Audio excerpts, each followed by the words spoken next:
Magandang araw mga ka-TH, Luzon, Visayas at Mindanao, sa aking mga subscribers, sa aking mga viewers, sa aking mga kapwa ka-coin collectors at kapwa ka-TH sa iba't ibang sulok ng Pilipinas. So, ang nakikita nyo ngayon mga ka-TH ay ang mga US Philippines 5 centavos coins ko mga ka-TH. So, kung tingnan natin ng mabuti mga ka-TH, ay marami-rami rin ito mga ka-TH. Sa lahat ng aking mga coins dito na 16 US Philippines 50 centavos na na-collected ko mga ka-TH, ay ito ang pinakamarami mga ka-TH. So, kung bilangin natin mga ka-TH, ito ay umabot sa siyam. 1, 9, 1, 2, 3, 4, 5, 6, 7, 8, 9. So, siyam ito lahat mga ka-TH. At sinabi ko naman sa inyo mga ka-TH na ang coin na ito mga ka-TH ay made up of silver mga ka-TH. Kaya nga hindi ito madaling masira dahil ang kalidad ng kanyang materyales sa paggawa ay maganda. So ngayon mga ka-TH, himayin natin kung anong taon ba ang marami sa mga US Philippines 50 centavos ko na collected. So, tingnan natin mga ka-TH kung ano ang pinakamaraming US Philippines coins na mayroon ako. So, tingnan natin ang harapan mga ka-TH. So, kung tingnan natin ng buti ng ang harapan mga ka-TH ay maganda pa naman siya mga ka-TH. Anda pa siya. Pwede pa siya pang koleksyon. So, makita natin sa harapan mga ka-TH yung babae na nakahawak ng hammer. Ang nilagay sa anvil at saka mayroong smoking volcano sa right side of the coin mga ka-TH. At mayroon itong lettering na 50 centavos Pilipinas.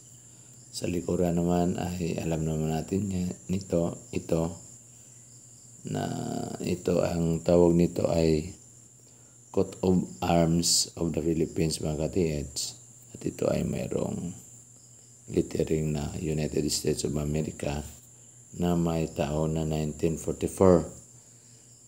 So, ito na siya mga ka-TH, ang pinakamaraming US Philippines coins na mayroon ako mga ka-TH ay ang 1944 mga ka-TH. So, tingnan natin itong pinakauna mga ka-TH. Ito, 1944, tingnan natin ang harapan. So, maganda pa naman siya mga ka-TH. Kung tingnan natin ng mabuti, kumikintab-kintab pa siya mga ka-TH at ang kanyang detalye ay siya pa naman maliban sa mga slight na mga gas-gas mga ka-TH. Mayroon siya mga gas-gas pero maliit lang. Kahit sa likurang bahagi mga ka-TH ay maliit lang ang kanyang gas-gas, hindi masyadong marami. So, yan ang pinakauna kong 1945 mga ka-TH. At ang pangalawa naman ay ito. Kung tingnan natin mga ka-TH ay maganda pa naman siya mga ka-TH. Kaso nga lang medyo may na siya mga ka-TH. May kunting gas-gas na siya. Pero kung tingnan natin na mabuti mga ka-TH ay okay pa ang kanyang kondisyon. Sa likuran naman ay klaro pa naman yung mga designs niya. Maliban lang sa mga kunting gas-gas mga ka-TH. So, ang pangatlo ay ito. Kung tingnan natin mga ka-TH, marami itong chop marks. Mga ka-TH, ito,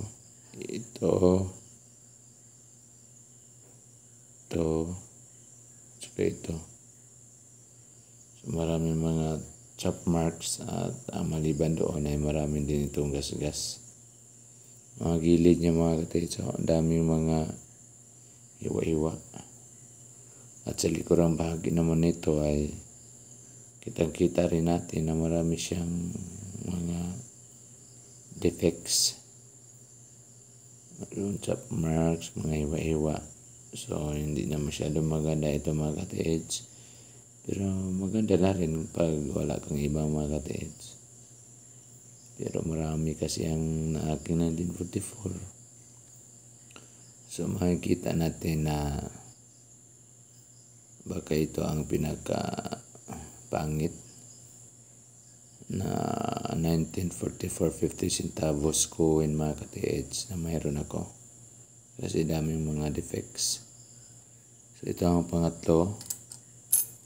So, dalako tayo sa pang-apat. So, ito ang pang-apat mga ka-TH. Kung tingnan natin ng mabuti mga ka-TH ay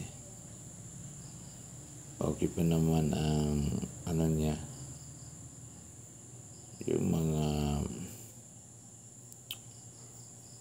detalye niya mga ka-TH, maliban lang sa kunting mga gasgas. Pero okay na siya mga ka-TH. Mas maganda ito kaysa pangatlo. Ito. Mas maganda ito. Mas maganda. So, mayroong mga minimal na mga gasgas mga ka-TH. Pero okay pa siya mga ka-TH. Ito ang pang-apat. So, ang pang-anim ay ito. So, kung tingnan natin mga ka-TH, minimal lang din ang kanyang mga gasgas. At maganda pa siya mga ka-TH.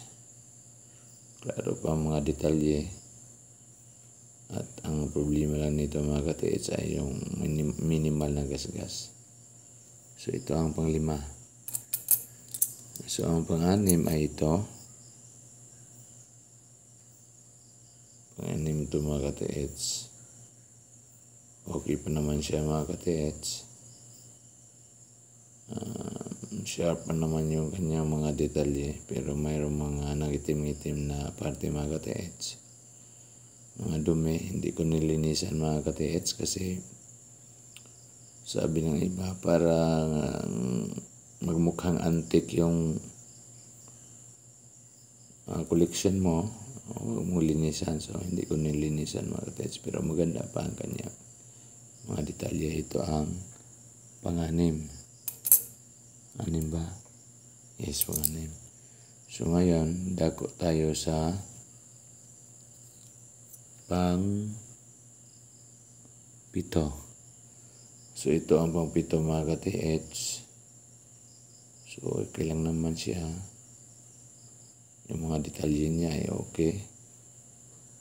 Okay rin ang detalye niya. Maliban sa mayroong dumikit na dumi mga ka-TH.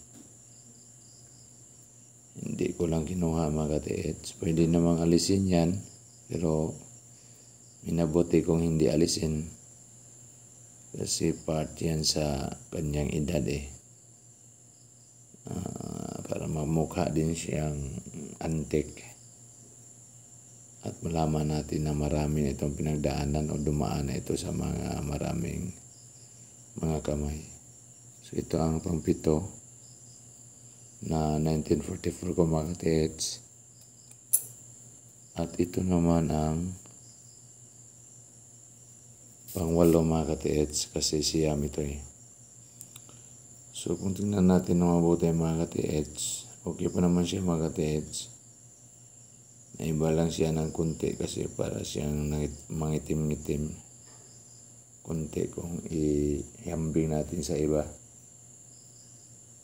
So, pero yung niya, yung mga detalye niya ay okay pa. Ito ang pang-8. So, dadako tayo sa pang-9. So, ito ang pang-9 mga ka-TH, at sa palagay ko ito ang pinakamaganda sa kanila. Ano siya, malinis, masyadong gasgas, at saka klarong-klaro pa yung mga detalye mga ka-TH. Saka sa likuran, okay siya, at kumikintab-kintab po ito mga ka-TH. So, ito ang pinakamaganda sa kanila. So, yung 1944 ko ay Siam lahat. Ito sila. So, marami-rami rin mga ka-TH, pero talagang hinanap ko ito ng maraming araw mga ka-TH. At binili ko ito, yung mga magandang kondisyon ay binili ko sa mahal na halaga. Karamihan ito ay binili ko sa 500. Pero yung iba 350. So, alam naman natin mga ka-TH na hindi ito magmahal pag hindi natin ipag-grade. Kasi doon kasi sa grading malalaman natin ang kondisyon ng isang coin. So hanggang dito lang mga ka-TH. Yung hindi pa nakasubscribe, pag-subscribe para palagi kayong updated sa aking mga bagong uploads tungkol sa aking mga collected coins at tungkol sa aking mga activities sa aking hobby na treasure hunting. So, huwag natin kalimutan mga ka-TH yung palagi kong sinabi bago magtapos ang video ko na kumain tayo ng mabuting pagkain, yung pagkaing masustansya. Kasi alam naman natin mga ka-TH na ang tunay na kayamanan mga ka-TH sa ating kalusugan. Salamat po.